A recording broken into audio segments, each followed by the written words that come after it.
and welcome to Dregs of Wisdom with Andrew Tanner. Hey everyone, welcome to Dregs of Wisdom, episode 5.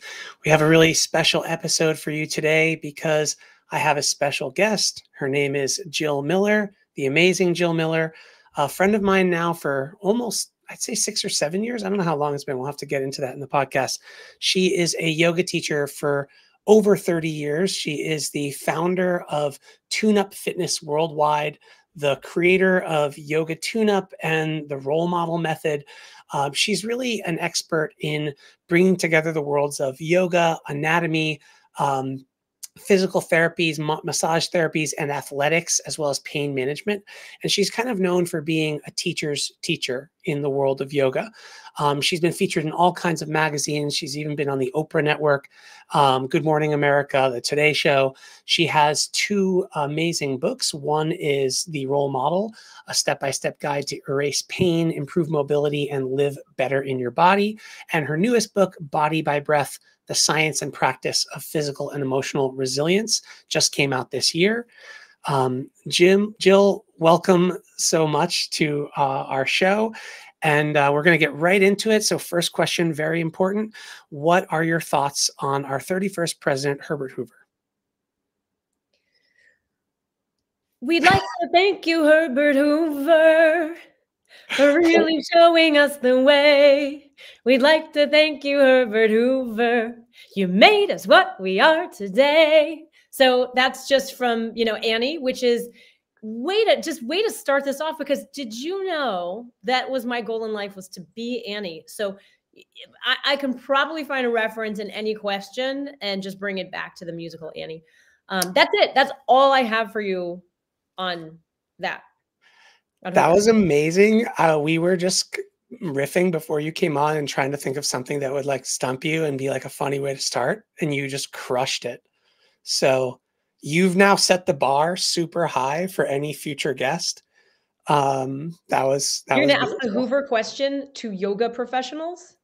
No, it won't be Herbert Hoover. It'll be something just to throw him off. And you really aced that one. So actually, this is interesting. I mean, maybe we should start with a little bit about your background, because we first got to know each other at that Yes Talk festival in Toronto, Canada. And you want to share what you spoke about? And maybe I think people will understand, based on your last answer, kind of a little more about who you are and what before you got maybe into the yoga world. Oh, wow. Yes. So first of all, I want to say that I feel like I've known you way longer than 7 years, 6 years. It's just like, it's been an uncanny meeting. I'm sure, if I believed in past lives, we were there many times. Maybe hiding in the woods in Poland or Russia.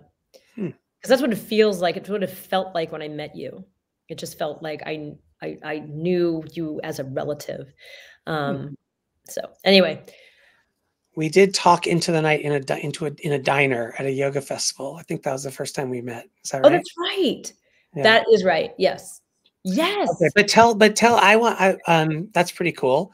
We can explore that later. But how about your first talk was about how yoga is, how there's a part of being a performer and being a yoga teacher, and how, the links between being a performance artist and being a yoga teacher, or someone that can help others transform or create a transformational experience. It's almost like doing a live performance every time. I'm wondering if maybe you can share some insights on all that. Absolutely. So my path to yoga came about because I was a young singer/actress. So when you open up with talking about President Hoover and me giving you the Annie reference, I mean, this is real commitment, passion of mine from an early age. I really wanted to be a singer, and somehow in the the performing arts often would use healing arts as adjunct support mechanisms for performers. And so I was introduced to yoga probably through a woman named Sue Sells. I grew up in Santa Fe, New Mexico, and I was probably introduced to yoga or yoga type concepts from her in a little kid creative movement class that I used to take when I was, 7 or 8. And because I usually credit, I'm really trying to really go back in my memory here. Because I always say, oh, I started doing yoga because of the Raquel Welch yoga video that my mom brought home, because we lived in Santa Fe, we lived off the grid. But I think I probably came across yoga as a practice through the creative arts that I was involved with in Santa Fe as a kid. And the thing that I loved about the yoga stuff was I loved Shavasana. I mean, I wasn't really a big mover, but I really loved Shavasana. I loved being led, and I loved what it could do for my imagination and my desire to create. So as a side note, I think that with kids, Shavasana is the most underrated and best yoga posture. Like getting them to do actual alignment into poses, not so much. Getting them to lie down and then like go into an imaginary world of relaxation.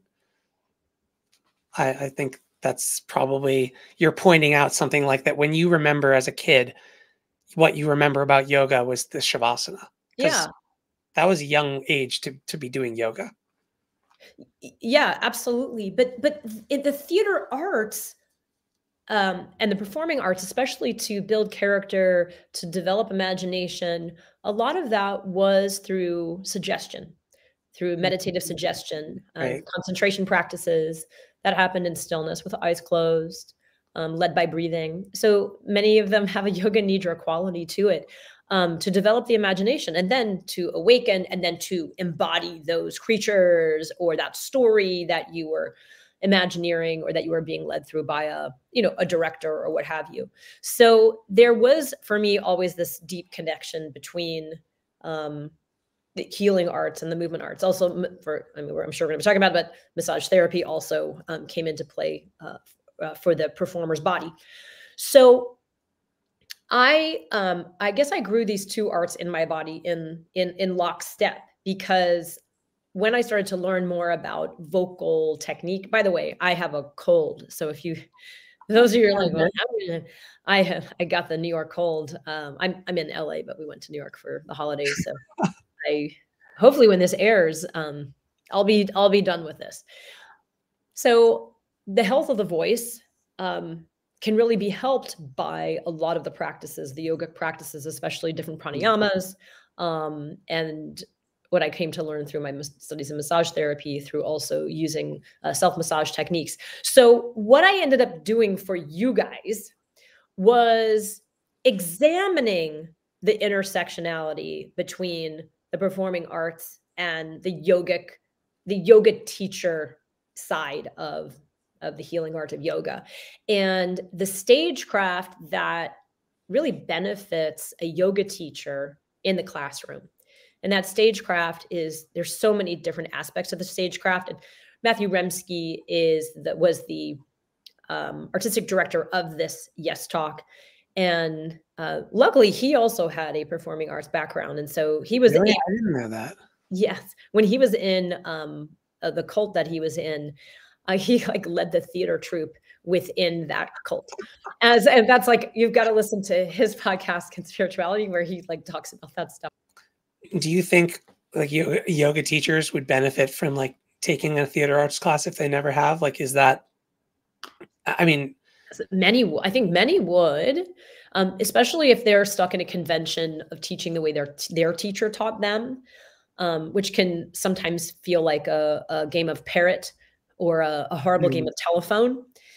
You really need to speak from your own experience. And if you're constantly rehashing or reliving cues that were handed down, I mean, there is something biblical about that, but I really think we need to speak to the modern body and the modern context. And so that's my perspective on that.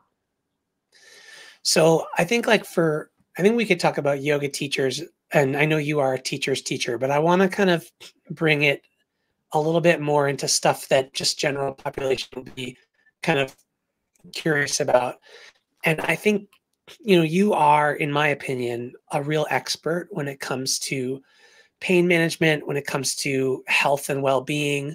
And I guess I would love to hear from you, what is the most important lesson or perspective that you've been thinking about recently when it comes to health?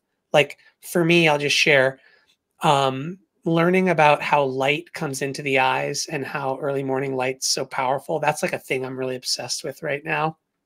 And I'm wondering what perspective or lesson has your attention right now when it comes to just general health? God, there's so many, but it's like, what would get my click if you put a bunch of headlines in front of me? Good question. I think I probably would be most interested in the link between fascia and the immune system. Okay, let's tell people what fascia is first. Oh, Oh my God. I mean, yeah. Just give a quick one. No. I jumped way too far ahead. You started this whole thing with, let's talk to the lay people. Let's talk to all people. And here I go. I mean, fascia and the immune system. I love where this is going, but let's Okay. start. I think most people know what the immune system is, but give us fascia. Okay, so fascia is your connective tissue. It's your primary connective tissue. Fascia is a seam system that supports every cell of your body, that laces you together from top to bottom, inside out, and everything in between. You can think of it as the knitting fabric of your body. It surrounds and interpenetrates your muscles. It links them together. It also surrounds your organs and suspends them via its ligamentous structure inside your gut. The fascia, you've come into contact with it if you've butchered meat, if you've ever separated pieces of meat and you see this stringy white cobwebby stuff in between, that's your fascia, but it's running all over the place. And it's one of the primary materials that I work with in my methodology of the role model. And it's one of the primary things that I educate people about, because if your connective tissue isn't healthy, probably the rest of you is not healthy either, but the fascia specifically, if it gets sticky, gnarled, stuck together, maybe from a scar or an injury or from lack of movement, because it's surrounding and interpenetrating your muscles, it will create dams of movement. You'll not really get to have good movement within your muscles. They're not going to contract well. They're also not going to stretch well. Your fascia is also loaded with sensory neurons, loaded with tiny nerve endings that provide you information about where your body is in space, but also about pain. And so there's so many different topics to talk about regarding fascia, but I think that's, there's 2 paragraphs on it right there. That was awesome. But so 2 important things. I mean, it's the connective tissue that kind of connects all parts of your body. I think the fact that it has nerve, that electrical signals can flow through it. Am I right in saying that? Yeah, they end in it. They terminate. There's 250 million sensory nerve endings that end in your fascia. And just for some perspective, you have 200 million that end in your skin and about 180 million that enter into your eye. You're obsessed with eyes. Well, you got about 180. I may be right, but it's 140 to 180. Ask Andrew Huberman. Go to his podcast. That's okay. We'll give you 40 million off. It's fine. Yes, that's fine. But so your fascial tissues are one of your biggest sensory feedback mechanisms in your body. And this is not information that is widely known, but in the fascia research community, we talk about this all the time. And we're like, why are people not talking about the sensory feedback of your fascia? Like it's mind-boggling. Okay, so I have a question about fascia before you get to your bigger point. can you mention that your fascia can get like kind of clogged up or gunky or whatever? Is that Gunky. inflammation or what is that? Could be. It I is mean, if you've inflammation got just scars, you're going to have anything getting inflammation. inflamed? Like the tissue getting inflamed? So if you have a if you have change, so that your fascia is consists of fibers, and those fibers are collagen and elastin, Right. in different stages of aging and elasticity and tension. But your fascia also includes this gigantic fluid environment called the extracellular matrix. Ugh, that's a big word, but No, it's the fluids that your body is swimming in. And for all my friends out there that are like, the lymph, well, all of the lymphatic channels, they begin in this cellular matrix. So when we talk about fascia as a whole, we're talking about a fibrous and fluid system. Here's the problem with fascia. Once you start learning about fascia, you have to start learning about every system of the body because of how intertwined it is with every system, with your mechanical movement, with your lymphatic system, with your hormonal system to some degree, because of the organs of these hormones are comprised of fascia. The digestive system comprised of this major collagen molecule. So to rewind a bit, where's the inflammation? Well, it's going to be in the local milieu or the global milieu of the body, depending on what the injury or insult is to your body. Is the fascia inflamed? Well, we don't necessarily use the word inflamed to talk about fascia, but there will be an abundance of, here we go back to the immune system, of immune cells that will traffic to an area that is inflamed or that does have an injury or that has a need for healing.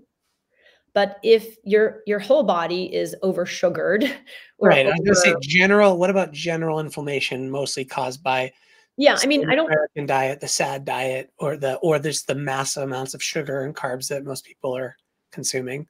I mean, I think then we would just kind of fast track to the immune system, but then the immune system, we would be looking at odd levels of fluid throughout the body, which is a cause of this inflammation. But the fibers of the connective tissue can be affected by the chemistry of the extracellular matrix.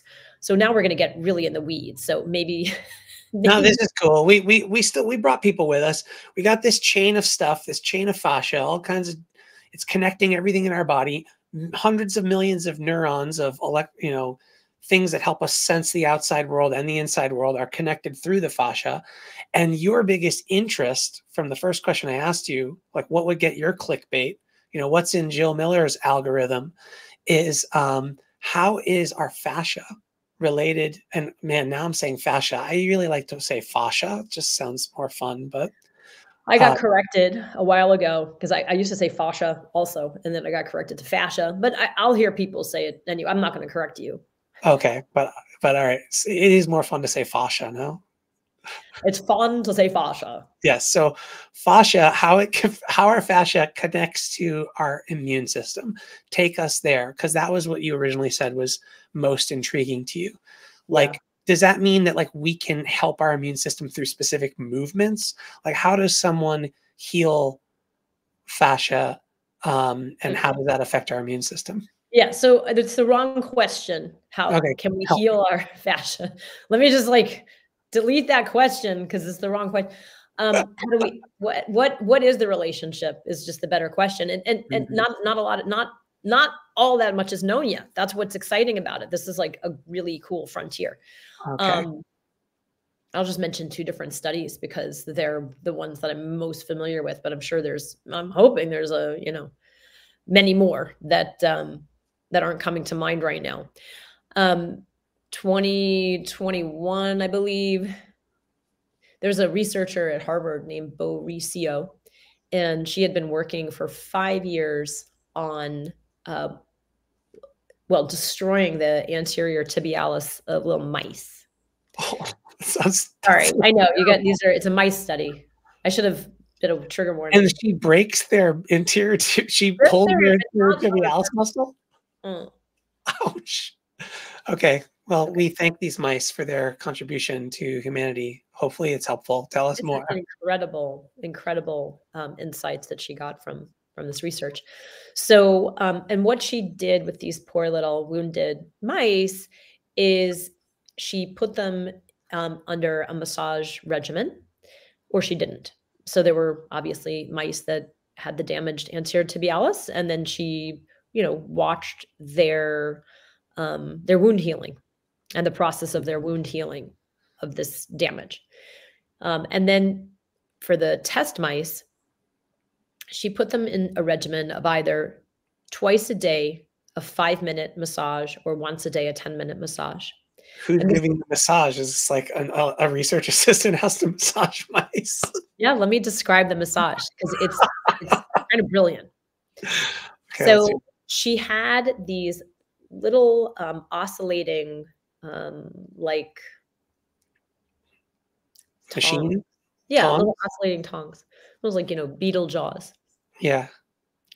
That had a really, really soft tip to the ends of the tongs made of really gummy latex. I mean, the amount of pressure that the tongue, that this gummy rubber would exert into the little shin of the mouse was about the amount of pressure if you put a pencil eraser, like if you took an eraser off of a pencil and you laid that on your hand, you can imagine the weight of that in newtons. It's a very, very light amount of weight, right? Okay. So you get a number 2 pencil, you pluck that eraser out and you put that on your hand. You could barely feel it. Yeah. Barely, but it does have weight, right? So you have Right. 2 of those. And then you have this very spongy rubber, and it's doing these oscillations into the anterior tibialis for 5 minutes twice a day, or 10 minutes once a day for 2 weeks. And what they found was that the non-treated mice, they were just completely, inflamed in their tissue. They had tons and tons of neutrophils. So when you have an injury, there's just an ambush of different cells that come into the area to wound heal. But what happens is, because it's already a poorly circulating area, those cells just tend to hang out there and spurt out all of their pro-inflammatory cytokines. And they also live and die in that area. And so you just have a lot of cell detritus that builds up in the area. That's part of the itching and the irritation of your inflammation. But with this very light pressure, they had a massive reduction of neutrophils. They had a massive reduction of the negative inflammatory waste products. And the wound healing was much more rapid. The muscle fiber types were stronger that generated in the anterior tibialis, and overall the healing was much more rapid. And so why this interests me specifically is there's a lot of debate about, well, should we massage injured structures, or should we just let them be? And this research really points to that one should touch wounds, but with the lightest amount of touch, with very soft, pliable application. And so because this plays right into my business model, which is I use very soft rubber tools on people's bodies, it felt very reassuring and validating to me about my own theory and my own approach to helping pain, injury, and frankly, a fresh wound. So this is really exciting, just really exciting research. I'm glad that the mice got healing for the most part. And it sounds like, was there anything done about how much pain they experienced? I mean, I'd have to pull up the paper. I mean, no, they weren't giving them Advil. I mean, no. What I mean is, when someone has an injury, right? Massaging it is usually painful. But I think I wonder what the equivalent, that tiny amount of pressure for a mouse, is that the same as, a stronger like I wonder how that would correlate. So I'm gonna answer that to you. And this was a question I had for the researcher that I was never able to get this question across to her. I tried some different channels, but what it made me think of is when an animal gets wounded, they start licking, right? And so their tongue acts as an immune sweep, and it also adds pressure. And so if you have some type of object that imparts this tongue-like pressure, and even the sweep of it, right? The directionality of the licking. Now that is convenient or inconvenient, just depending on what kind of animal you are, how flexible your neck is, and you know what I mean, what you can reach with your tongue. Cats can reach everything. Yes, but the directionality, right? So we think of the directionality of the right. When I say directionality, it's like, how are you swiping the wound? And so multi-directionality would really be ideal, not just a single direction, but a single direction for a certain duration is ideal. Hers was this oscillation, so it's a pulse. But I think no matter what, whether it's one direction, like the band, or multi-direction, or a pulse, an oscillation like that, something wonderful is happening to proliferate healing rather than prolonging the chronicity of the injury or the wound. And I should say, for those readers who don't know, we'll have in the show notes a link to your website where you sell, and you've created lots of different tools for self-massage, basically. And so we'll link to that in the show notes. And does this mean there's like a new tool that you're thinking of that's like a tongue thing? Have you seen all these? I mean, like, I'm obsessed with this. Now my daughter makes these squishies. It's like this like weird material. Yes. Like, this is like holding this under the table here. Are you going to add a new like tongue-like thing that people can rub on themselves for healing? Is this something you're working on? Well, I can't give away trade secrets, Andrew, but yes, we are replicating my tongue. No. Oh, I would have believed it, honestly. You have anything? Somebody will. I mean, after they hear this, the millions of people that hear those podcasts, after the people are going to be running out to create the tongue, the wound, the tongue healing, the tongue massage, this tongue massage invention. It just doesn't sound right. Yeah. Can you go to the store and you're like, I'd like a tongue massage. Tongue massager. Oh, tongue massager doesn't sound bad. I've used a tongue scraper. Yeah. Yeah. I got to really think about. No, I mean, I don't want someone massaging me with their tongue. So we can get tongue. Okay, let's go there. I already have a tool that does that. Okay. So what do you already have a tongue like, yes. So what we do is I deflate the Corgeous ball all the way, and then I can use it to create multi-directional. Let me see if I've got, here. I have a deflated one right here. What's an example of like an injury that you would, or a problem that you would recommend someone use that for? Like, give us a real ankle sprain. Ankle sprain. I actually have this I have this in a class on my website, in my Move, Breathe, Roll class. I have a class called, I think, Ankle Sprain Retrain. And this was, I originally came up with this idea during, I think it was right before the pandemic. It was right before the pandemic. I was at a park with my kids, and I was chasing my kids in the park, those apparatus. And I, for some reason, I misjudged my leap onto the apparatus platform, the metal thing that's risen above the whatever recycled rubber grounding. Yeah. And as I leapt onto it, my right shin just perpendicular, just T-boned right into the metal. And I just collapsed like a tower, boom, onto the thing. I ended up fracturing a rib, which sucked. Or hairline fracture. It wasn't a complete fracture. Thank God. But I goose egged my shin. And you know what that's like. You've run into a futon in the middle of the night, a drunken night. You misjudged I don't need to be drunk to bang my shin on the corner of my platform bed. Exactly. All the time. Right. And so we have these bone spurs all over our tibias from these miserable periosteum injuries. What happens? Okay, we're going to backtrack a little bit. So when you thrust your tibia at full speed into the futon or into the playground equipment, you end up for weeks with this, half egg-shaped bulge on the front of your tibia, because your tibia is covered by a fascial layer, a connective tissue layer called the periosteum.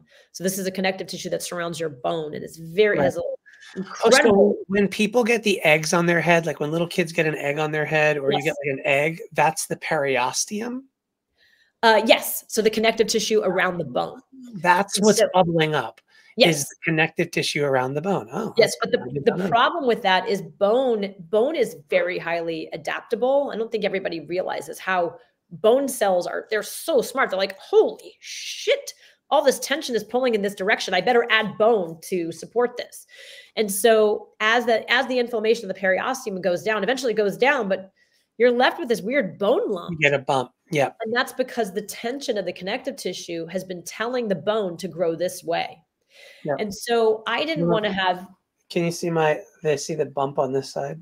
Oh yeah. These can happen anywhere on your body. Breaking my bones when I was 14, broke my arm. Yeah, full on.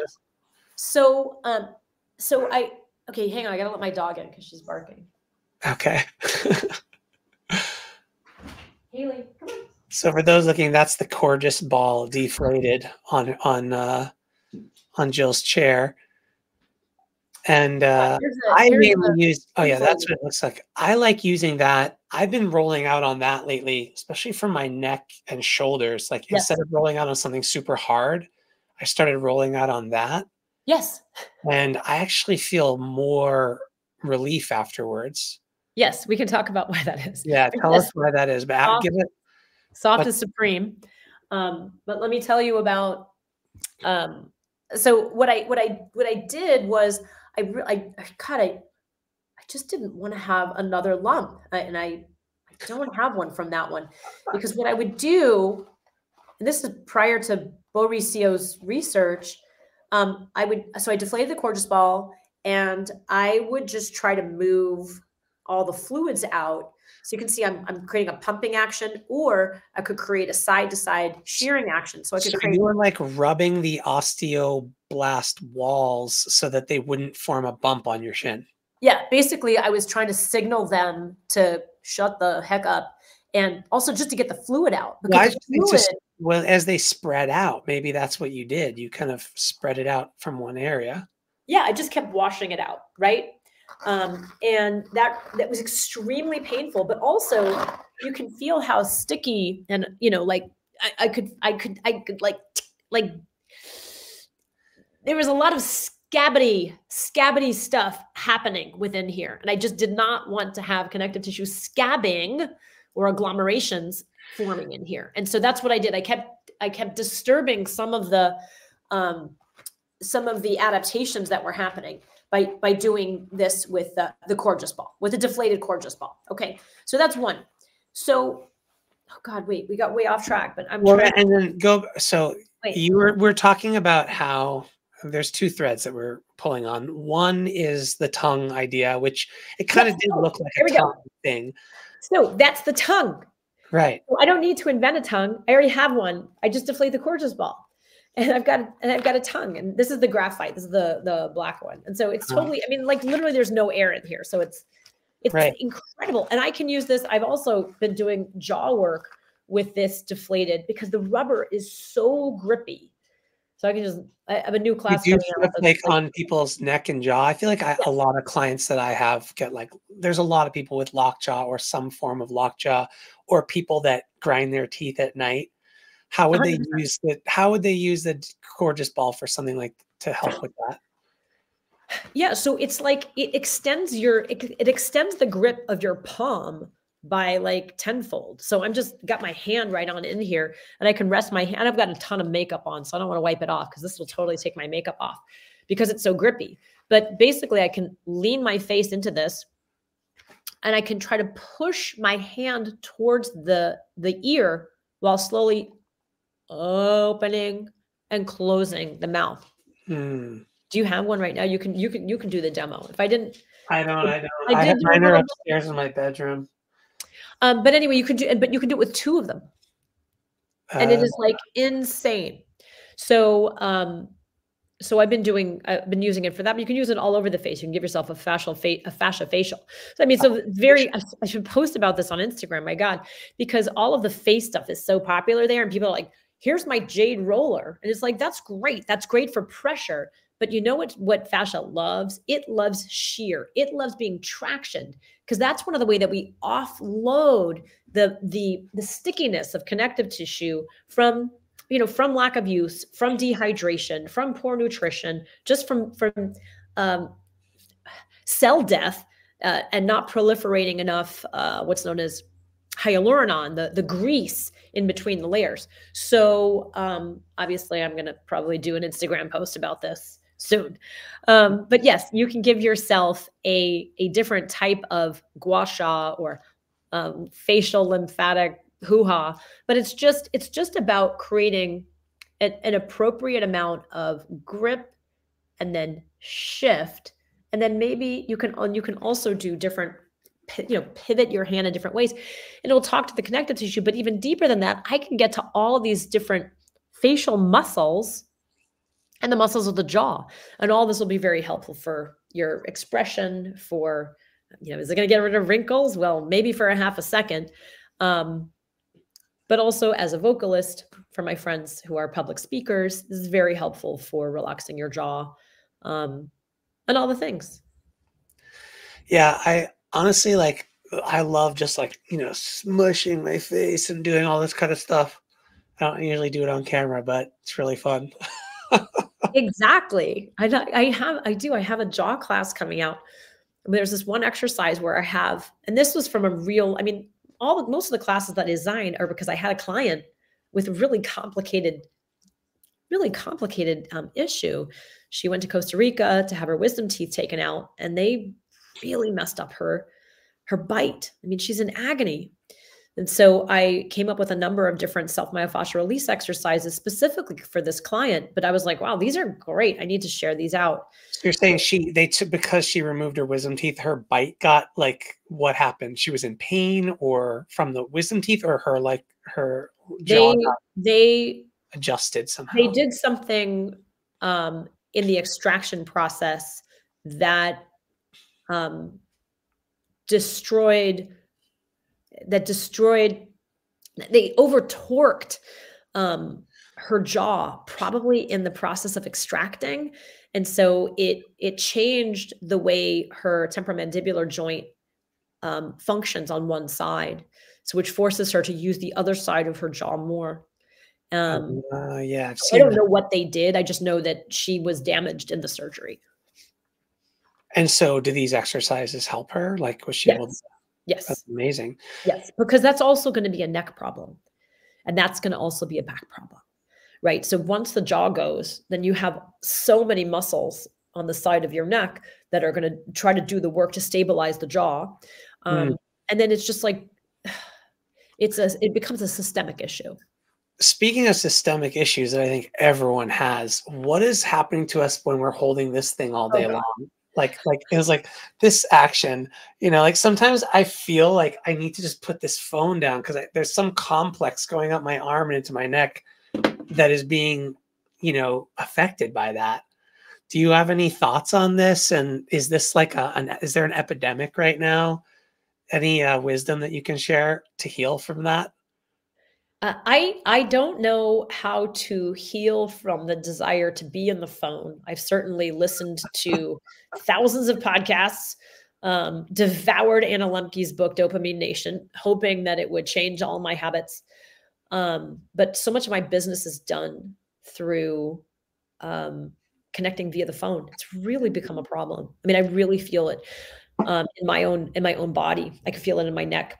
And so, I mean, one of the ways I remedy it for myself, literally today, I have a class that I'm releasing called Shoulder Tune-Up Tech Reset.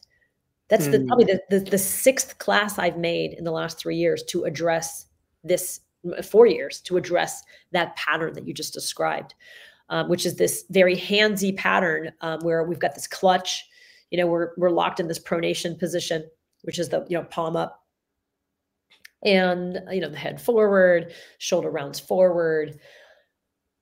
And then the fascial tension from fingers through face this is a very real thing. So, yeah, I mean, I do exercises for the fingers, hands, wrists, elbows, upper arm, shoulder, neck, back, chest, eyeball. I have a whole class called eyeball. So you have to literally work the whole chain. You can't just there's no magic trick like, oh, you roll your shoulder and do that, No. So you basically have, but in that class, and maybe we'll figure out how to link to like that class or something. We'll I'm sure by the end of this we'll have a few like show notes, and we'll try to make a link to that class for people, because I think that one. But I have a free YouTube video too. I mean, I have so much content. You don't have to give the free stuff away. I mean, go buy all the stuff. Forget it. We'll do both. I'm sure your classes are really valuable, so I hope people will pay for them. But if you have free stuff, I think that's good for the world too. This is something that the world needs. But so it's interesting. You mentioned the challenge of tech addiction and using these devices. You didn't use the word tech addiction. That's my word. That's fine. No, I mean, I'm totally there. I'm someone who, I definitely have an addictive personality, and have had. My dog is on my yoga mat, and I can't You want to show us? Can you show her? Yeah. I mean, she can be on, there's a functional yoga mat she can be on, but she's on her little face is on the big part. So I need to, she's a good girl. You need to move her. Is this not allowed to be on that part of the yoga mat. Okay, go do that. Go do that. I'm going to, while you do that, I'll share, I'll preface this question. Can you hear me though, Jill? Yes. All right.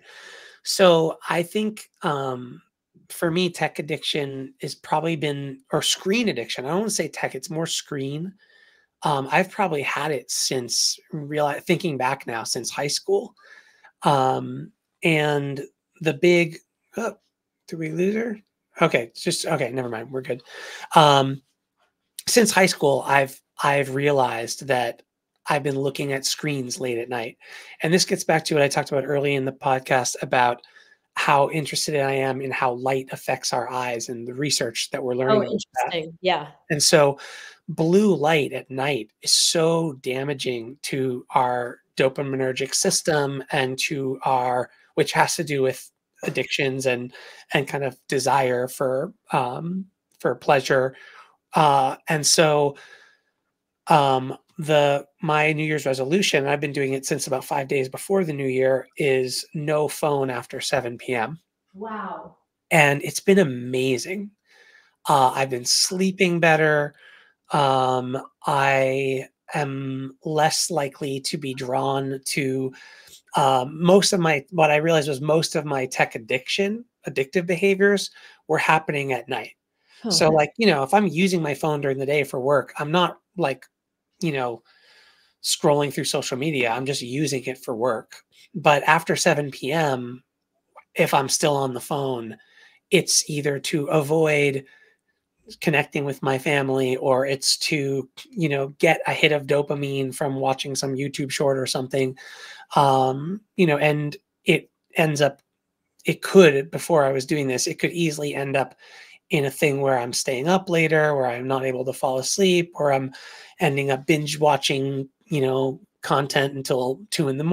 And I know that so many adults, as well as kids, are dealing with this. Yeah. So yeah, my big one is phone off after 7. And I've tried many times to give up my smartphone. I've written multiple blogs about using a dumb phone. Like, I got rid of my smartphone multiple times, but it just never worked. I could never keep doing it. So my new one for this year is no cell phone after 7. And so far, so good. That's been an awesome thing.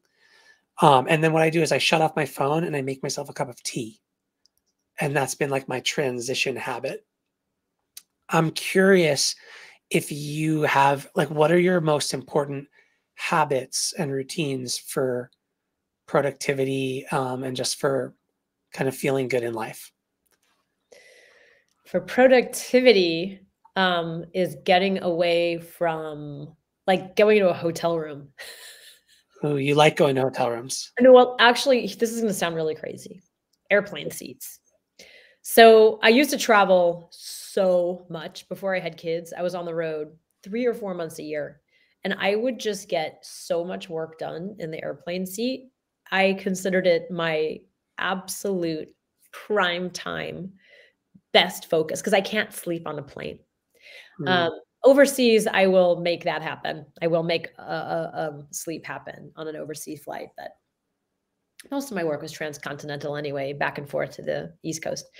So that's completely unrealistic, and it's a very costly way to be productive is to go yes. to a hotel away from my family, or get lost in the woods in a cabin.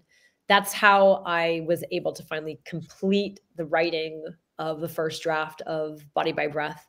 So you're And like, honey, I need to finish this book. I just bought a plane ticket to Alaska. I'll be back. Is that what yeah, I happened? mean, I would love to. Like, that just sounds so, and rack up the points while I'm at it. God, it's like, but again, it's completely unrealistic. It's costly. And I don't do that. Let me be clear. I don't do that. I Okay. do that because I'm going somewhere to teach or to work or to visit. And I'll use the airplane time. I don't watch the movies. I work. Got it. I'm really not tempted by TV or film, even though I used to act like that was the biggest. Honestly, when I turned away, I literally changed the channel. So And how do you mimic that? How do you create that environment in your own home? Is that what you do? impossible. Do you have So like what a I'm telling you right now, there's that. What you're saying, like you're like, what's your productivity hack? Like my best productivity is when I can be isolated, huh? and I love that. I You know, really, really do. And I think it's just how I work best. Go ahead. so man, once you have kids, that is so hard. It's impossible. So I don't really have any good strategies for you or for your listeners about what my productivity hacks are. Is I just some days I'll make a list of things that need to get done. Other times I just know them in my head and I just start at it. Deadlines happen to work really well for my productivity. Mm. So if somebody says, um, this is due 6 months from now, I'm like, okay. 3 weeks before deadline, that's when I'll start cranking it out. So unfortunately, a lot of my life now works closer to deadline, where that's not how I used to work, but it's just because of the amount of projects that we're always juggling here, that I typically under deadline is where I'm really crushing it. So is that like your husband's job is kind of like being like, here's your deadline for this week? No. He doesn't. So he's not setting the deadlines. You're setting them yourself. Well, I have a And by the way, really I don't just to share for those. I don't know if you're. Oh, Robert, I know very well. Jill's husband, amazing guy, and your partner. yeah. And what's I mean, I don't know. Is he what his name is? He does. He basically runs operations for the whole Yeah, company. he's a co-founder. We're both Yeah. co-founders of Tune Fitness Worldwide. We do completely different things within the business, but a lot of the times, nobody can move forward until I produce certain elements. I mean, that's the way it works in a business. It's like, well, we can't do anything until we come up with a graphic for this, or we can't come up with anything until there's a website page for this, or but we need copy for this. Blah blah blah blah. So that the mechanics of running a business are complicated, and everybody's always depending on each other. So I really try to make sure that I'm way ahead on stuff so that I don't hold up other people on my team. But sometimes there's other burning fires that I'm dealing with that are a huge inconvenience to the rest of my company. And so I'll just use this moment to apologize to everybody for all those times and the times in the future where, unfortunately, I'm up against another murderous deadline from another entity, and it impacts my company. It's interesting. You mentioned like I thought you were going to have like some like really cool productivity hacks because you're extremely productive. I mean, you write Yeah. books, you produce content, you do a ton of stuff. I am curious. Do you think this is a two-part question. One, you know, how do you navigate working so closely with your husband as your business partner? And number two, is that the productivity hack that you have? And whether it's your husband or not, you have someone who really complements your skill set in this center of your business. Like the two of you are truly like a yin and yang, in my opinion, in holding two parts of the business, you know, like one, you as the creator and the,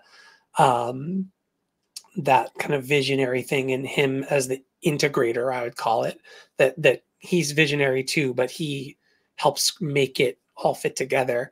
Yeah. So I'm curious, is that your productivity hack? People need to find the right partner. Oh my gosh. It's like an impossible blessing that we found each other, and that we have a common mission. Um, I think if you want to talk about addiction, I mean, both my husband and I are clearly addicted to work. And that is not something that I'm necessarily, proud of. And I think you kind of either are that type of person or you're not. I think we both find it extreme. I think we are both compelled to create. The rate of creation, I mean, I wish we could slow down. I wish we could stop. But it's very, we're very beschert in that way in terms of the intensity of commitment to our vision. And so that gives you a lot of fire to produce. So I don't know how to really answer that. What do you think? What is your vision, and why are you so committed to making it? You know? Well, I think there's so much that people can do to help their own health, their pain, and their unknowing of why things keep happening to them. Providing people with tools so that they have more of a sense of trust and safety in their own body and the process of navigating their way through pain.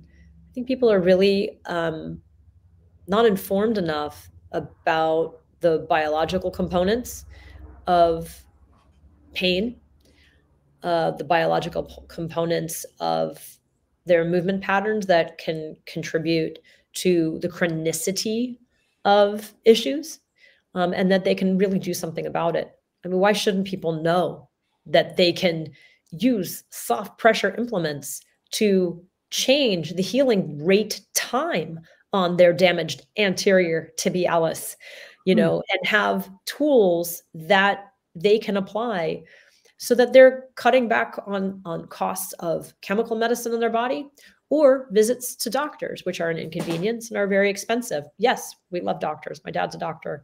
They're necessary, obviously. I love all clinical, clinical world. But I just feel like, especially in the US, we are so disempowered around our own health. And we can do better and we know better. And so we need to get this information out to people. Have you ever taught in like a school? Like, like I just think of like gym teachers growing up in high school, or PE teachers or whatever, and how like, I remember when I was in school, like just doing yoga was like a big thing. Now I'm sure that's really popular in schools, but self-healing is, it would be cool if more people learned about it. I think people are only drawn to it when they have an injury. And most people, when they have an injury, aren't drawn to self-healing. They just go to the physical therapist. I can't tell you how many times I've had a student who in yoga, who the physical therapy gave them like 5 exercises, and this feels like they're mailing it in. Like, I know there's a lot of great physical therapists out there, don't get me wrong, but I also feel like there's a ton of people just mailing it in. And I mean, what do you think about that? Like, well, how do we fix the system? Is it, you're Well, obviously luckily I putting have on.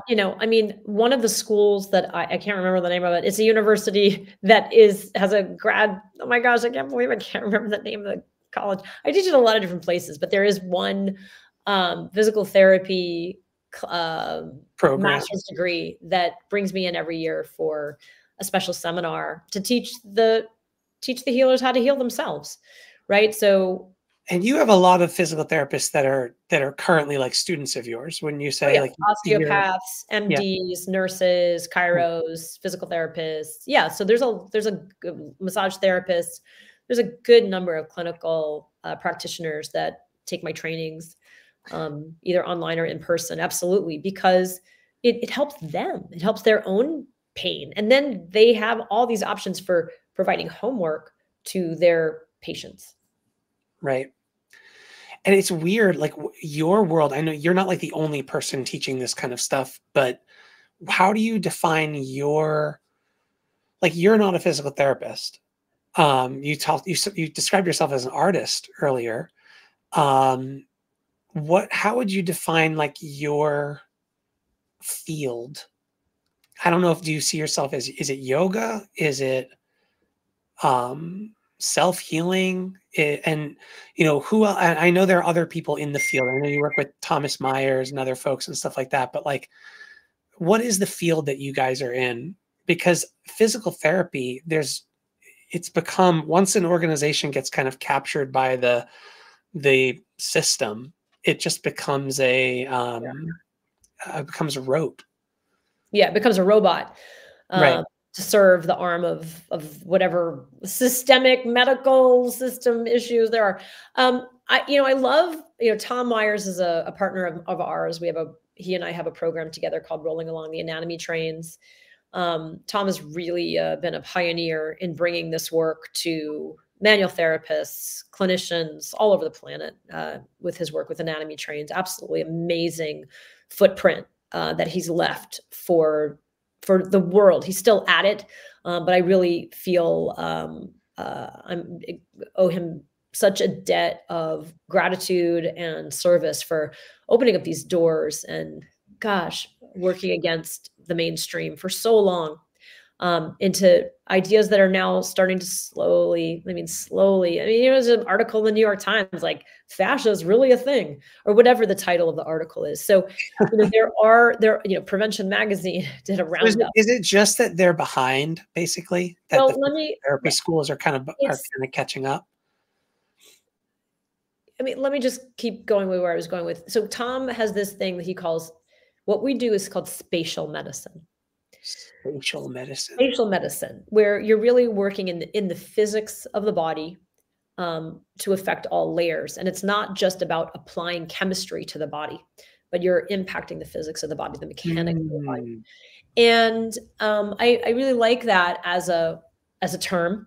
I don't know that that's what's gonna stick. Elia Langevin, who runs the NIMH, the National Institutes, NIHM, National Institutes of Health. Oh wait, NIMH, National Institutes of the Health, the complementary NIHCMI or something, whatever. We'll get there. She runs the Complementary Medical Institute at NIH. Yeah. She, at the last Fascia Research Congress, which was 2022 in Montreal, September 2022, she proposed this new classification of a system of the body, and she called it the mechano-connective system. The mechano-connective system would be inclusive of fascia and the fluid, both the fibrous and the fluid notion. So that we're looking at, you can have the endocrine system, the nervous system, the digestive system, the musculoskeletal system, the mechano-connective system. So she came up with this, let's add one more system in here that can be another arm of treatment in the world of medicine, because what their deepest interest at NIH right now is on pain. And so they're trying to deal with the opioid crisis. And of course, one of the things that self-massage, what I do, both through movement exercises and self-massage exercises, is help people deal with this pain issue. And so we are part of, I mean, this is a part of that self-directed medicine. Because I can't do this to you. You have to also have a will. You have to do it to yourself too. And that is the problem, because I can't fix you with it. You have to be the one that fixes yourself with it. That's probably our biggest obstacle. You're pointing to something so huge. So you've been talking, it's interesting. If you think about the Western medical system, it's mainly either through chemicals, right? Or brute surgical, right? And then what you're talking about is what you and Thomas Myers and other body workers and stuff are talking about is using space, right? So the spatial, you said spatial medicine is what Tom calls it. The idea that, how this interconnected physical system works, right? And then I think you're getting closer, you're getting deeper, closer to the physics of it all, which if you think about it, we have like biological systems, and then the chemical systems are even deeper than biological systems. Deeper than biological and chemical systems is the physical system, like literally the atomic level, right? And to really understand chemistry, you have to understand the physics of, how the molecules are changing and the atoms are reacting and charges and whatnot. And this gets to the light medicine, right? Because this is like from the beginning, because light is a physical process. When light actually comes into your eyes, and the light from the sun, which is heating the planet, and we at its core, we are physics is how we can define things. But then you took it one step further, which was that when you get into these levels of medicine, you actually can't do it for someone. Like, you as a healer, maybe an incredibly skilled healer can massage and press on a person and feel through their own body, through their own skills of touch, be able to kind of help that person. But if you heal yourself, you're listening in to your own sensation. You're the best person in the best position to do this kind of healing. And you spoke to that big thing, is that the problem is people need to have the will to heal, the will to move towards the light. And most people, at least in our culture, are kind of taught from a young age, like their will is broken. And they're being like, give me the easiest, quickest fix. I don't want to do the work myself. It's too scary. It's too painful. It's too, whatever. And so I don't know whether that gets to the spirit level of medicine. I don't know whether you're a skeptic on that or what your thoughts are, but I really believe that I'll end with this, and then I'll let you go into it. But two things that are coming to me. One of my Taoist yoga masters used to say, movement is life, stop movement is death. And that's at every level. And that the core of like self-cultivation in the spiritual practice is that your spiritual heart is moving towards the good, is moving towards light, is moving towards, like you're either moving towards the good, or you've kind of given up and you're falling into the darkness. And I just want, I don't know, I'll let you talk there. What's coming up for you when you hear all that? There's no question. There's my question. No, there's no question. Here's my here. I'm going to diatribe for a bit, and then I would love that for everybody. I mean, I definitely would love that for everybody. Yeah, I mean, I wish I could give everybody the will to want to investigate their stuff. My mom and stepdad were here a few weeks ago, and my mother is dealing with 2 very messed up frozen shoulders, arthritis, and many different places in her body. And her husband recently had a gallbladder removal, and He gets frequent bouts of back pain. But he was in the studio every morning. He has this routine that he's made up with my balls, with our balls, the Tune Up Fitness balls. Yeah. And I was like in here, I can't remember. Maybe I did a podcast or something. And then he came in and started working. And I kept working at the computer after the podcast. And he's over there on the floor where Haley was. And I was just like watching him because it was like nothing I'd ever seen before.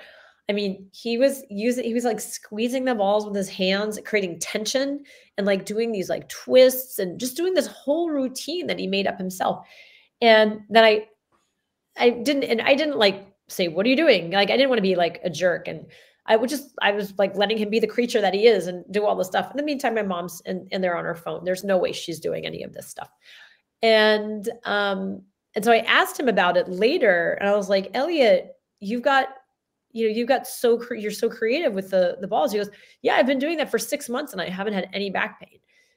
So it's almost like, and he goes on for like an hour and a half doing these moves. My mom said every morning he's doing the thing with the ball. Kind of like doing some move, like some I mean, he's 82. Like he's like, I don't know where he's getting these ideas from.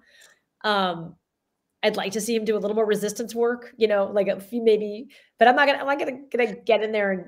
I think he's tapped into, gets to that point. Yes. If you listen to your own body and just move, I do that all the time. I just flex and squeeze muscles and kind of go into angles. And I like to do that in my yoga classes too. I just tell people like, move towards the good. I just think that's a skill. Beautiful. It was so inspiring. And then, and he said that he loves squeezing the balls because they help his hands because he is a Lyft driver. He drives Lyft in New Orleans and, he's holding the steering wheel all day. And so he's got arthritis. He's very, very painful hands every morning, but he squeezes the balls and it helps him hold the steering wheel. And I said, well, let me actually show you what my favorite hand moves. And so I started to show him, I was like, oh my God, I got to get this on film. I have got to show Elliot, this 82-year-old man, getting down on the ground and doing these hand exercises. And so I managed to capture, a few clips, and my mother's offside. So like, I can't do that. Like, I'm not going to get down on the ground and do that. Like you can hear her not having a will or feeling the obstacles. And I said, no problem, Mom. You can do this leaning against the table. You don't need to get down to the ground. Like, don't let your knees be the thing. Like you can actually lean against a desk and roll your hands. So it was like kind of like the perfect, it went viral. It was so cute. So maybe we can share that. But then he's like, it really helps him to hold the steering wheel. And he said the craziest thing. He said, it helps me to keep the wheel, on the road correctly and not steering off. I was like, well, no, don't say that. Like, don't say that you're a bad driver if you don't have the thing. Like nobody. It's like, if I don't do this, I drive right into a tree. Oh my gosh. But then I also had my mom rolling her feet and I took some video of that. I didn't post that. She doesn't want her feet on Instagram, but tell her she needs to put it on OnlyFans. She can make some money on there. There's just a lot of pain in people's bodies, and arthritis is a very real thing. It's a very treatable thing. And when I say treatable, it means, it's a daily ongoing discipline process of treatment. You're saying arthritis, but that's the other thing. You see people with arthritis and their hands start to get that's the periosteum. That's right? the periosteum. So they need to be doing stuff. Like they need to be like squeezing one of these like little jelly balls or something. There's also the joint. So there's more to it, not just periosteum. But yes, you get so much overstretch in the ligaments, swelling of joint capsules, bones start to spur up. All these things are happening. But if I keep getting movement in there, while we've been talking the whole time, I've been doing, I'm not rolling because I don't have a surface right here. I've got balls underneath my legs, by the way, while we're here, even my pelvic floor while I'm sitting. But I'm just doing different hand massage things because I know how much I use my thumbs on my phone. Do you think it's actually like, can someone with advanced or somewhat advanced, I think of my mother, mid 70s, if she has starting to get pretty pronounced arthritis. Yeah. Is that reversible at any age, or is it more It's like not you have to- reversible. It's just you're just going to keep progressing though. So how much more movement do you want to limit is the question you should ask yourself. How much more limited do you want to be? You'll regain movement in those joints if you start doing things that manipulate the joints, as well as the connective tissues now. But if you don't do anything, you'll just continue to lay down more and more osteocytes, is that what they are? osteoblasts, Osteoblasts. but also the connective tissue would just keep laminating, and so you freeze inside your own body. I guess one of the questions I had was, first of all, your latest book is called Body by Breath. What would you say is the most important message from that book that you want people to take away, and why should they, like how should they incorporate the teachings from that book into their regular life? It's 480 pages. I know. I do. I was about to caveat that, but just let you go with it. Yeah. So when I think about the reductiveness in terms of application, because there's so much information to learn about the anatomy and physiology of breathing, and what I find relevant to the application work that is, there's two parts of the book. The first part of the book is this anatomy and physiology. The second part of the book is applications. Real quick, who do you think this book is for? This is for a culture of people that have not explored why their breath matters to every system of their body, and the ripple effect that the muscles of respiration have on every system of the body. So yeah. And by the way, we'll definitely have a link for the book. And the breathing is not a nose to lungs experience. It's a body-wide experience. And it's fascinating to travel the path that breath takes in your body. This book is also written for the massive amount of population that deals with relaxation-induced anxiety, which is the fear of stillness, not the fear of stillness, but the inability to calm down in stillness, and to kind of explain the phenomenon of that to help you find some acceptance in your body if that is a challenge for you, and have hundreds and hundreds of alternative practices, novel practices that can help you to find calm no matter what. So that's a lot. I mean, I unpack really helpful for yoga teachers as well, and people that work in this field in the therapeutic field, trying to help people with these issues too. Yes. Yes, definitely. The way I really reduce the application is there are 3 zones of respiration, and there are 5 Ps of the parasympathetic nervous system. So I go back to these numbers, 3 and 5. If I can help people delineate the 3 zones of respiration where breathing occurs in the body primarily, they will have a template for where their pain, their congestion, their lack of movement, their anxiety is centered in their body. And I don't think we have time for me to break down the 3 zones of respiration, but quite simply, very simply, you've got a diaphragm that lives inside of your rib cage, this weird dome-shaped muscle that is the most interesting skeletal muscle ever created by nature. And there's 2 chapters on the diaphragm in my book. I'm such a fan of this muscle. And the stuff that's happening below the diaphragm is really the gut area. And I call that zone 1. By the way, here is the book. Here's Body by Breath. Wow. And that's the part 2 is all the application part. And then part 1 is, here we are, anatomy and I can't believe you wrote that by yourself. physiology. Yeah. No ghostwriter. That's basically back. a textbook. There's the back. Yeah. So we have this zone 1 that occurs below the diaphragm, really below the rib cage. And when we're breathing in zone 1, when our breath occurs, where the belly rises and falls, the waist expands and relaxes, we're in our most calm state. When breathing happens in zone 2, that's within the rib cage where your ribs flare out like bony fish gills and then pedal back down. When breathing happens in the thorax, we're typically more excited, more upregulated, more in a stress state, whether that's positive or negative, but it's more of a stress state. Right. And then zone 3 is the stuff of the shoulders, neck, head, and face.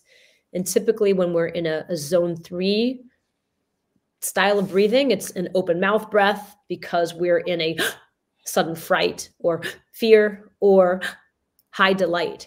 And if we're stuck in a zone 3, it can really lead to a lot of pain and dysfunction. We already talked a lot about that with the jaw and with this upper cross phenomenon of holding phones. So we have this mix of zones 1, 2, and 3 with both our breathing and our stress regulation. So what becomes interesting is to see how your autonomic nervous system, which we get into all the vagus nerve stuff, how the autonomic nervous system plays out in these 3 different zones, and then how you can affect that using the tools of breathe, roll, move, and then finally a 4th tool known as Yoga Nidra or non-sleep deep rest. Mm-hmm. And so I really have a kind of a formula, which I call the 5 Ps, that helps people to find a sense of parasympathetic dominance in their body, how to induce the relaxation response in a really novel way. But the 3 zones is the physical map. And then these other doings, I just said a lot of numbers. I said 3, 4, and 5, I think. But anyway, it's hard to describe in very few words the book. I think that was amazing. I mean, you're basically saying that, I imagine that, you gave an overview of these 3 kind of areas of where we breathe. In the book, I'm sure you go into really intense detail into each of those areas and how they're interconnected and why, when we breathe down into our belly and diaphragm, we get the most benefit physiologically, et cetera.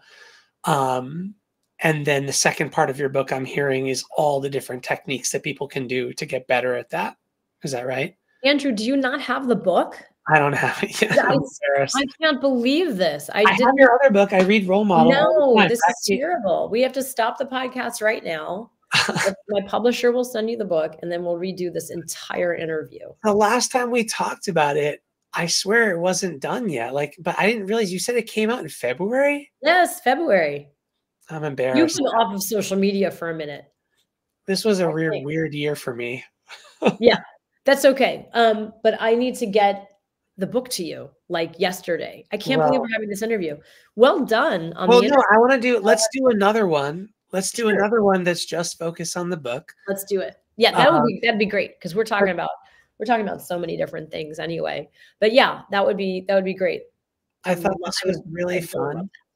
And I feel like we could have talked about any one of these things for the whole 2 hours and could probably go much farther. But I'll have to prepare some more Herbert Hoover stuff after that. I am terrified. I do not know what rando question you're going to try to throw at me next time. But if I can tie it to a Broadway musical and just deck it right back at you. That was pretty skillful, I must say. All right, Jill. Well, this was awesome. Thank you so much. We're going to end our conversation for today. Scott, I think, is going to take us home. And thank you so much for being the first guest on the Dregs of Wisdom podcast. And Certainly, we got Oh many good dregs I'm from the you today. first guest. Well, I'm so glad I've taught you how to be a podcast host. Not because I taught you anything, but because you were forced to be a podcast host for the first time. Scott, well done engineering. Unbelievable. What a triumph. I would have been more funny. I would have decongested myself several times more during the interview. Oh my goodness, what an honor.